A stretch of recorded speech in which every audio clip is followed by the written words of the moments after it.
Cloud Atlas, 2012, réalisé en collaboration avec Tom Tykwer et les Wachowski. C'est un film, je nous dirais de 2h, 2h15. 2h50. 2h50. Un excellent film, je vais sûrement y donner 2 sur 10. Exactement. C'est un film qui se pitch un peu partout, mais je pense qu'il y a un thème qui rassemble plusieurs histoires qui se passent à différentes époques. C'est un thème un peu, je pense que ça flirte avec la liberté, sans trop en dire là-dessus. J'ai vraiment aimé le film. Je pense que ça vient un peu toucher à, dans le fond, des gens qui ont subi un peu une oppression dans différentes époques. Puis c'est un peu... je pense que ce que pour moi ça a évoqué, c'est qu'il y a un combat constant dans l'humanité pour se battre contre les préjugés, l'injustice, puis des trucs de même. Je sais pas si vous autres... c'est l'idée qu'il y a tout le temps un oppresseur. Ouais. Puis il y a tout le temps quelqu'un qui doit justement gagner sa liberté. Que ce soit en 1849 ou en 2300 quelque chose. C'est ça. C'est le même combat. C'est comme l'éternel bien contre le mal, un peu. Il y a tout le temps... Ouais. Ben, c'est pas... c'est dur à dire, hein. C'est ça. Ce que je veux dire par là, c'est que dans l'oppression, justement, il y a tout le temps un plus faible, malheureusement, quelqu'un qui face à une personne qui détient un pouvoir. Ces personnes-là ont l'emprise sur toi. Peu importe la génération, il y a toujours eu ça depuis le début de l'humanité. Là. Fait que moi, c'est ça, je veux dire, le bien et le mal. Parce que, tu sais, quand tu as l'emprise sur quelqu'un, puis tu le manipules, puis tu fais ce que tu veux avec, pour moi, c'est ça le mal. Mais là-dedans, le mal, c'est pas un méchant, c'est pas un monstre. Là. Le mal, c'est souvent une autorité. Un oppresseur. Un oppresseur, c'est quelqu'un qui est en haut de la personne qui domine. Un autoritaire, un gouvernement totalitaire. Exactement. Ouais, c'est ça, qu'un emprise sur toi. Là. Une chose que t'as pas dit, c'est que les acteurs principaux, ils jouent plusieurs rôles.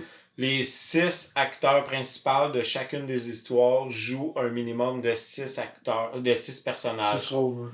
Fait qu'il y en a qui jouent même plus de rôles encore. Il y en a qui en jouent juste 2 ou 3, mais ça, c'est pas les personnages principaux. Des fois, ils sont juste en background. On les voit à peine. Tu les vois une demi-seconde. C'est ça. Ce que tu as dit sur l'oppression, tout ça, c'est vrai que tu m'aurais peut-être rappelé une phrase qui a été dite dans le film, c'est The weak get eaten and the strong get the meat. Quelque chose genre. C'est ça. C'est très... The weak get eaten and the strong eat. Ouais. C'est ça? Ouais. Eat meat.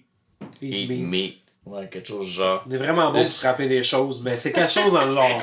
Peu importe. Une de ces 3 variations-là. Mais c'est surprenant. Ce qui est vraiment le fun à la fin de ce film-là, tout le monde meurt. Fallait pas que je le dise. Non, c'est que tu vois avant le credit, tu vois les rôles que les acteurs principaux ont joués à travers toutes les différentes époques. Et il y en a un acteur, c'est quoi son... Hugh Grant, je pense. Que moi, j'ai... Huge Grant, whatever. Moi, j'ai souvent Grosse graine. Moi, je l'ai souvent vu dans des films cucu d'amour. Ouais. Et il joue un rôle de... gentil amant, mettons. Oui. Mais il joue un rôle de pas fin. Puis ça m'a pris... j'ai regardé le film, je m'en suis pas rendu compte que c'était lui. J'avais vu qu'il était dans d'autres époques, mais... je pense que ça qui est beau du film, c'est qu'il y a des maquillages assez hot. Là. C'est lui qui fait le cannibale principal. C'est ça. J'ai comme pas catché. Moi-même, j'avais pas catché ça. Je l'avais pas reconnu. Ouais. Moi, le film finissait, là, puis j'étais déjà en train d'avoir une conversation avec ma blonde. Moi, j'écoute souvent ça avec ma blonde. Là, puis on jasait de « Hey, tel personnage. » Puis là, quand c'est arrivé dans les credits qu'on les voit, Chris, il nous les donne. Ouais. Puis là, lui, j'avais pas pensé. Ils sont tellement bien faits qu'il y en a que tu réalises même pas que c'était ce gars-là qui le faisait ou cette personne-là. On s'attend pas à ce que cet acteur-là fasse ça. Ouais. Souvent. Mais tu sais, il y a un gros travail de maquillage. Il y a un gros travail de langage, dans le fond, là, parce que les personnages, là, autant un acteur blanc va faire un personnage noir, un personnage coréen, un personnage c'est mixé. de 1873. Fuck cancel culture. Ouais. Là. Ah non, c'est ça. Ben, c'est, Ils sont fous, Tout là. le monde joue tout le monde. C'est des acteurs dans ce film-là. Ouais. Là. C'est pas du monde qui sont là pour jouer. C'est pas Adam Sandler qui va jouer le rôle C'est d'Adam cool. Sandler. Là. Moi, je vais être bien franc avec vous autres. Là. J'aime pas Tom Hanks. Pas l'acteur, Tom Hanks. Tom Hanks moi, qui joue Tom Hanks. là, On ouais. pourrait aller bien loin dans le détail. Là. Il y a des raisons pourquoi j'aime pas tant ce gars-là. Mais c'est un très bon acteur. Puis dans ce film-là, il est très bon. Le nombre d'accents différents qu'il y a dans ses personnages, là, il l'a. Mais c'est intéressant de voir des personnages, des acteurs pas se laisser, mais se laisser aller, là. de démontrer leur catalogue de talent. Leur skills. Vraiment. Il joue un espèce de méchant, mais en même temps, quand même, il l'a. Moi, je me suis dit, jamais on le voit dans ce genre de personnage. Jamais, c'est vrai. Mais tu sais, tous les acteurs qui sont dans ce film-là, je me dis ça, de ces acteurs-là. Tu sais, je m'en fous un peu là. Al Berry. Ouais, pas genre, Al Berry à son nouveau film, Hugh Grant. Je m'en fous un peu là. L'acteur que peut-être j'ai suivi le plus, moi, c'est le gars qui joue les méchants. Là, celui qui joue dans la matrice. Ouais, c'est ça, celui qui fait l'agent Smith oui, dans la matrice. Peu importe, mais il fait Mrs. Snooks. Ouais, ben, il est bon, là. C'est ça, les acteurs hommes font des femmes. Ils sont mélangés. Les noirs, mais faut se le dire, tout le monde. Georgette. Les Wachowski sont très forts là-dessus. Ouais. On s'entend, là, ils ont changé de sexe, on va se le dire. Eux autres, ils jouent pas les personnages eux-mêmes. Ben, tu sais, c'est quand même eux qui ont fait la série Sense8. Là. Ouais. Puis c'est gros basé là-dessus. Puis je sens qu'il y a un léger message dans Cloud Atlas qui est là-dessus. Là. Ouais. La liberté de. L'amour inconditionnel de whatever ce que t'es. Ouais. Ils sont gros dans là-dessus, chacune des Wachowski, histoires, c'est quasiment une histoire d'amour différente. Ça touche au... C'est une histoire d'amour, Cloud Atlas. Là. Oui, mais ça touche à l'homophobie, ça touche au racisme, ça touche à ça touchait à la haine envers les Juifs. Légèrement, ça touche à beaucoup tout ce qui est oppression, oppressé. Souvent, mettons que Disney va te forcer dans la gorge un casting de personnes de tout plein de couleurs et des filles, tout ça. Puis c'est pas naturel. Ça, c'est extrêmement naturel. Puis je suis d'accord avec toi là-dessus. Malgré le fait que je trouve ça cucu un peu comme film, c'est un excellent film qui est vraiment bien casté puis qu'il n'y a rien qui t'est forcé dans la imagine-toi à la place de ces acteurs-là, ça doit être le projet quasiment d'une vie. Là. Oui. Tu sais, ok, je joue 8 personnages différents, puis tu sais, pas juste je suis un personnage qui passe en arrière. Non, t'as un grand rôle, puis tout d'un coup, t'es supposé être une fille blanche. Non, t'es une coréenne tout d'un coup. Une coréenne clone. Ok, ils l'ont joué, là. Ils l'ont joué à la perfection. Ce qui est. Tu sais, faut se le dire et tout, là. En plus, ça, c'est un des films qui a eu le plus gros budget de film indépendant, au-dessus de 100 millions. Ouais, c'était vraiment mal coté. Hein. Exactement. Ils ont eu un Worst Movie Award 2012. Je comprends pas. Il y a tellement de travail dans ce film-là. C'est gros comme film. Non, mais le monde, c'est un gros projet. Le monde, en général, qui vont aller voir une annonce de ce film-là, ils n'ont pas le goût d'aller le voir parce que c'est pas genre un grand titre. Mais le problème aussi, c'est que c'est le genre de film très complexe que la majorité des gens vont l'écouter puis ils n'auront pas rien saisi. C'est trop compliqué, sérieusement. Même moi, là, je l'ai déjà vu. J'étais au courant. Non, mais j'en écoute gros des films. Tu sais, je suis pas.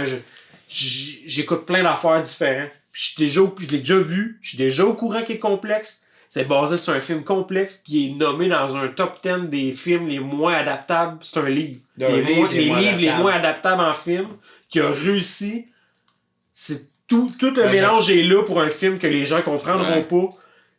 Mais c'est pas un film qui te tient par la main, genre. Quasiment pas. Genre, débrouille-toi, man. J'ai vu Dune il y a pas longtemps, puis il te répète.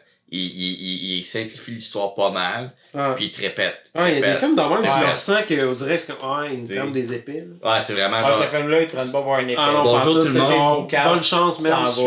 Tu suis ou tu comprends rien. Dehors.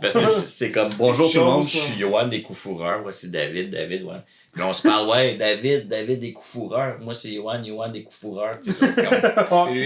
Lui, c'est Jonathan Que foire. On le garde dans le groupe. Ouais. Ah, mais merci. C'est lui qui valide l'étiquette. Ce film-là, pour que certaines personnes le comprennent, il faudrait qu'il soit première histoire. Deuxième histoire. Troisième histoire. Peut-être que certaines personnes comprendraient mieux. Sixième. Il y a 6 histoires. C'est parce que là, des fois, tu passes 10 minutes avec un personnage qui se passe en 1879 sur un bateau avec des esclaves. 2340 dans le futur où c'est qu'il y a des gens qui se prennent un petit drink. Il n'y a pas nécessairement de vrai lien. Faut se le dire, c'est pas nécessairement un vrai lien. Le lien, il est là. Mais ils ont toute une influence, hein. Il y a plein de choses qui sont... Chacune des histoires d'après a lu l'histoire de la personne d'avant, quasiment. Ouais, par des médias. Ouais, ils ont lu des livres, il y en a un qui a lu des lettres. Timothy Cavendish, là, monsieur, moi je l'appelle Monsieur Patate à cause de Cavendish. Cavendish. Mais à un moment donné, il est dans un train puis il y a un livre.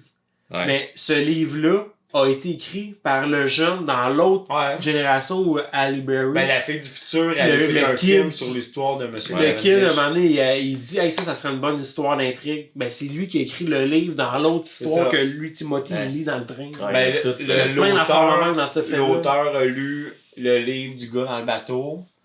L'auteur d'histoire, lui a écrit des lettres à son amant. La fille, elle a lu les lettres de son amant. Fait que c'est son comme... petit voisin écrit le livre. Le Cavendish, il a lu le livre et ils ont fait un film sur sa vie. Ouais, c'est ça. Puis que en tout cas, je veux pas spoiler, il y a quelqu'un dans le futur qui voit le film. Je pense qu'il a tout ça pour dire que rien à voir. Ben non, la personne du futur est influencée par le film et cette personne-là devient une personne importante et influente qui va affecter plus loin. Tout ça pour mélanger l'idée que en tant que statut. Les gens, il y a plein de théories là, dans ce film-là parce que pour vrai c'est complexe. Là. C'est pas un film habituel. Tu peux le regarder 2-3 fois. Oh, en masse. Ce genre de film, puis tu sais, il est quasiment 3 heures. T'as du stock à voir. Mais c'est le genre de film que justement, tu peux penser plein d'idées sur c'est quoi le message. Il y a plein de messages dans ce film-là. Puis il y a même un message à travers les arts. Tu sais, il y en a un, il écrit. Il y en a un, c'est un pianiste. C'est comme si dans chaque génération, il y a à travers l'art et l'expression, transmet quelque chose à une nouvelle génération qui vit à travers cet art-là qui a été transmis. Puis que là, il doit tout le temps l'éternel combat à partir de la liberté. Moi, je pense que c'est vraiment une histoire de liberté, honnêtement. C'est une histoire sur la liberté. À partir de l'histoire et la beauté de la vie et la liberté à travers la beauté de la vie. Le combat pour la liberté, c'est quelque chose... Puis, moi, c'est... Parce que, sans rentrer trop des spoilers, c'est l'histoire des petits vieux que j'adore. Puis que j'étais au bout de mon... Elle fait du bien, cette histoire-là, à travers les autres. Comme... Mais elle est importante. J'étais au bout de mon divan, tu sais, j'ai comme... Oh shit, pis tu root pour les petits vieux, genre, tu veux. Mais je l'aime, ce petit vieux-là. T'as le goût de l'aider, t'as le goût qu'il s'en tire. Tu comprends pas comment il s'en est retrouvé à se retrouver à cette place-là. La scène avec les gangsters british là, dans la toilette, là, ils accotent le siphon dans la gueule. Pour vrai, cette scène-là, je la trouve vraiment bonne. The law says... The law? The law? What did the law do to... Il a fait faire péter la gueule. Mais la loi a dit... Il est carrément en train de chier, là. Les autres débarquent chez eux, là. Les autres sont déjà à l'aise. Tu sais, les premières scènes, tu le vois, cet acteur-là, en plus, ce personnage-là, il a l'air sain, là, il est correct, mais on dirait que plus ça va, plus ses cheveux ils sont genre ébouriffés, puis tu fais comme il est peut-être fou finalement. Il a une face. Puis c'est ça, l'idée c'est qu'il se fait en plus interner. Mais c'est ça. Dans ses amis et tout, il y a, je pense que c'est Mr. Meeks. C'est mon personnage préféré, le personnage le plus simple, c'est un petit vieux. I know. Puis il dit tout le temps juste, je sais. Puis, on est tellement... Comment on peut décrire justement au monde ce film-là? Tu sais, là, on est parti plein d'affaires, là. Je suis sûr qu'ils n'ont pas d'idée sur le film. C'est tellement fucké. Quête pour la liberté. Parce que, quête pour la liberté. Ouais, mais on dit ça, mais ça image pas que l'idée. Il y a 6 histoires. C'est dans des scénarios, tu sais, à la limite, là, style pirate, là. Il y a le bateau. Le futur, mais lui, c'est pas le pirate, c'est l'esclavage. Ouais, non, mais tu comprends, je veux dire, la thématique, c'est dans le temps des bateaux. Tu sais, pour essayer de faire comprendre à du monde qui nous écoute, qui n'ont pas vu le film. Univers très différents. Interconnectés. Les bateaux, après ça, t'as un compositeur, pianiste. Après ça, t'as. Dans le temps de style. Ouais, c'est ça. T'as deux histoires qui se suivent. Dans le temps de la guerre des nazis, tu sais. Ouais, non, c'est ça. C'est pendant la guerre des nazis. Ouais, il y a plein d'époques. Après ça, il y a la fille dans les années 70 qui fait son enquête. Ouais. Après ça, t'as celui à notre époque, M. Cavendish. 2010. Lui, est comme. T'as le super gros futur, le gouvernement totalitaire, tous tes mouvements sont... 300 ans. Ouais, puis le fall après, là, tu sais, l'espèce d'après-futur où il y a une drop, parce que c'est quasiment préhistoire. Mais c'est un futur. Ouais, puis au début, quand tu écoutes l'histoire, tu penses que cette histoire-là va fitter en premier, là. Parce que... Tout ça pour dire que c'est plein de thèmes mélangés qui se connectent ensemble. C'est très spécial. Ben, c'est ça, c'est une expérience. Ce qui est le fun, c'est que tu vois qu'il y a des préjugés qui font en sorte que la vie de certaines personnes est plus dure. C'est pas nécessairement tout le temps dans les grosses sociétés dominantes. Il y a des micro-sociétés un peu là-dedans que tu vois qu'il y a des préjugés envers les Noirs, d'autres sociétés qui sont... Les pauvres, les gens vieux, les gens avancés technologiquement. Ouais, c'est ça. Les clones. C'est tout du monde qui sont soumis. Là. Ouais, ça fait que c'est très par rapport à eux, c'est ça. Ouais, quand tu dis avancé technologiquement, c'est style indigène, puis peuple avancé qui vient les voir. Là. Ouais, exactement. Ouais, c'est un excellent film, puis je pense que c'est l'heure de donner la note. Que c'est l'heure de donner la note, mais juste le fait que ça a été coté comme un award pour un des pires films. Ouais, moi je comprends pas. Je pense que c'est un honneur un peu, ça fait en sorte que tu comprends que ça sort. Ouais, mais les films cultes commencent souvent en étant un film de mal. C'est souvent les gros films cultes. Si on repense à notre première critique de Thing, qui a été vraiment mal reçu, puis pourtant c'est un classique. Là. Ouais. Tu sais, dans 20 ans, là, ce film-là, comment il va être perçu à travers les films de son époque. Ouais. C'est un gros travail. Là. Ouais. Ce film-là, il est big. Le problème d'une critique, il faut qu'il critique de quoi rapidement, puis tu sors tout, puis tu chies ça. Ben, il l'écoute, ça se peut que ce gars-là, il était pas dans le mood d'écouter ce film-là ce soir-là. Ouais. Ben, même moi, ça m'arrive des fois, un film que j'étais pas nécessairement dans le mood, je m'asseye, c'est comme c'était pas ça que j'avais envie d'écouter. Ouais, t'embarques. C'est pour ça, des fois, mettons, tu es sur Netflix, là, tu grattes des heures, c'est une demi-heure à checker. Là. Tu cherches le film qui va appeler à ton sentiment actuel. Ouais. Une note sur 10. David. Je sais, il allait le dire. Non, j'allais pas t'en le dire. Je cherchais. Une note sur 10. Je vais y aller avec un 8.5. Ah. Non, 8. 8. Et c'est un film vraiment bien bâti, qui est pas donné à tout le monde, c'est intéressant. La première demi-heure, le temps qu'ils mettent les personnages en place, ça peut être un petit peu long. Mais un coup que les personnages sont là, puis tu comprends, parce qu'au début, tu comprends pas. Tu vois un personnage, c'est qui lui? Je viens pas de le voir dans l'autre univers parce qu'ils se ressemblent. Là. Tu comprends que les acteurs, mais un coup tu comprends que, ok, il y a des mondes, il y a des univers, il y a des. Tu fais comme, ok, là, tu commences à embarquer. Pour renchérir juste légèrement ce que tu dis, là, leur but était aussi de donner l'emphase sur l'espèce de intergénérationnel sans que ça soit nécessairement basé entièrement sur le livre, pour donner l'idée que il y a le même visage, mais tu le reconnais dans un autre rôle. Ça peut porter à confusion. Parce que c'est basé au sur début, j'ai trouvé que c'est basé sur le livre de David Mitchell. C'est bien ça. Ouais.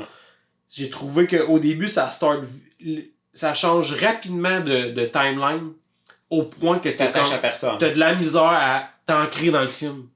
Dans les 15 premières minutes, facile, t'as de la misère à t'ancrer dans le film. Moi, je dirais 30 à 40 minutes. Quasiment, ouais. Parce que le gars du bateau... de t'ancrer dans le film. Ouais. Le gars du bateau, je me suis pas attaché à lui tant qu'il est pas tombé malade. C'est pas un spoiler, là. Mais ouais, on ira pas plus loin. Parce que tant qu'il est pas tombé malade, on dirait que... Je savais pas c'était qui. Là. Il était dans le bateau, puis... Mais faut quasiment que tu le décortiques d'une histoire entièrement seule. C'est ça, l'histoire de cette année-là. Tu reviens là. Puis au final, tu comprends que c'est à la fin que tu finis parfois comme la connexion, je pense que c'est ça. Ouais. C'est le même qui marche le film. C'est pitché par bout, tu suis, c'est assez... Je donne un 8.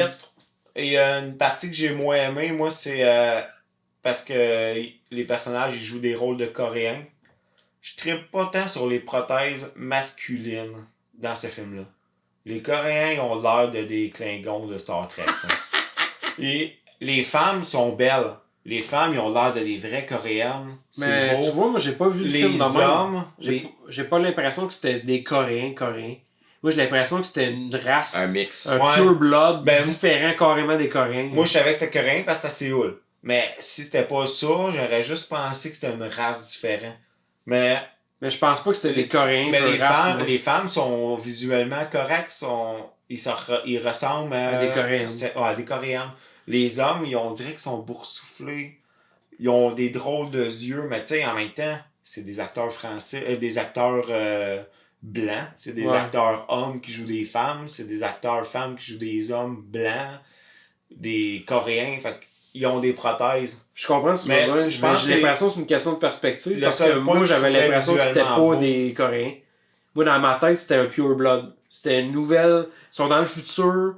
Pour eux, étant ce gouvernement-là, c'était cette nouvelle génération-là qui était. C'est ça. Je les voyais pas comme des Coréens. Ça, c'est la version 2300, année 2300. Bien loin. Il peut se passer mes affaires, mais il y a ça qui à toute fois que je les voyais, on dirait que ce personnage-là, je le trouvais pas crédible.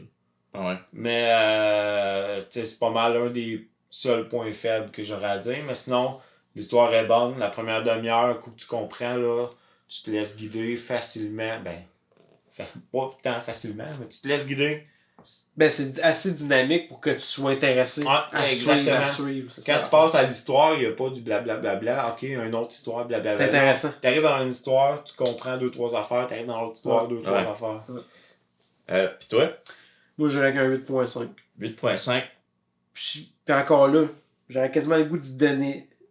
Un 9 pour la simple raison que c'est du gros film lourd. Ouais. Hollywood peut aller se coucher. Ouais. Pour un film indépendant, Hollywood peut aller se coucher. Ouais. Facilement. Va dormir, man, parce qu'eux autres, ils ont mis des heures de fou là-dessus. C'est place à l'interprétation. Ils ont mis leur argent dans ce film-là. Oui, personnellement. Les Wachowski ont mis 7 millions chaque facile. Mais même Tom Hanks a donné de son argent pour ce film-là. Il était tellement... Il a même dit que c'est un des rares films qu'il a joué dedans qu'il réécoute sans cesse, qu'il est capable de l'écouter. Là. Ah ouais. C'est un gros film, là. Mais tu sais, il y a beaucoup à interpréter là-dedans, puis je trouve qu'à maintenant, juste regarde en particulier Tom Hanks, les rôles qu'il joue du passé au futur. Il est passé d'un méchant à un savior. Son âme apprend à chaque fois un peu, tu sais. Tu vois qu'à un moment donné, il arrive à un point où il y a une décision à prendre, puis il est comme, oh Chris, il sait pas trop, puis grâce un peu à l'amour, il prend une décision. Puis à partir de ce point-là, tu vois qu'il y a comme un... Non, c'est vrai. Ouais. Plus tard, il est pas si... En tout cas, tu vois que... Tu me fais penser, on n'a pas tant parlé de ça, mais c'est un peu... Hugo Weaving, c'est l'acteur que je cherchais tantôt. Qui ça? Hugo Weaving, qui fait les méchants dans chaque... qui est excellent aussi. Le film fait aussi référence aux vies antérieures aussi. Là. Ça a une image de vie antérieure. C'est pas dit, mais c'est de même que je le percevais, Tom Hanks. Comme lui, son âme, plus il avance dans les générations, plus son âme, elle se purifie. Elle se perfectionne, Mais il passe d'un connard à quelqu'un qui finalement il a rattrapé tout son yin-yang puis il a fini par faire de quoi de bon. T'sais. Tu vois qu'il y a des gens qui sont dans des positions comme chef d'entreprise tout ça, puis que justement il devient chef de tribu cannibale, tu sais. Tu vois qu'il y a vraiment des gens qui restent poignés dans le même pattern. Les méchants sont méchants. Ouais, c'est ça. C'est pour ça que c'est le même qui fait les méchants. Il y en a juste des méchants cet acteur-là. Sans trop, en tout cas, c'est ta note, man. Ma note. Je vais donner 9 Timothy Cavendish sur 10. C'est un film que j'apprécie énormément. La musique est excellente. Et ça sort de l'ordinaire. Puis que ça pousse un peu les gens à réfléchir. Puis ça touche à des sujets avec... ça touche à des sujets comme du monde. Avec honnêteté. Puis authenticité. C'est des sujets qui vont toujours être actuels.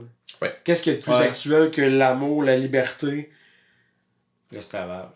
Mais ça fait partie de liberté. Là. Dans n'importe quelle génération, l'esclavage est tout le temps un peu... On est toujours le pied presque dans l'esclavage. On pense qu'on est libre, mais on est pas nécessairement toujours libre. Il y a plusieurs formes à l'esclavage. Ce que je trouve beau de ce film-là, c'est qu'il nous montre à quel point il va toujours avoir un petit groupe qui va être toujours essayer de contrôler prêt à nous aider tout le monde.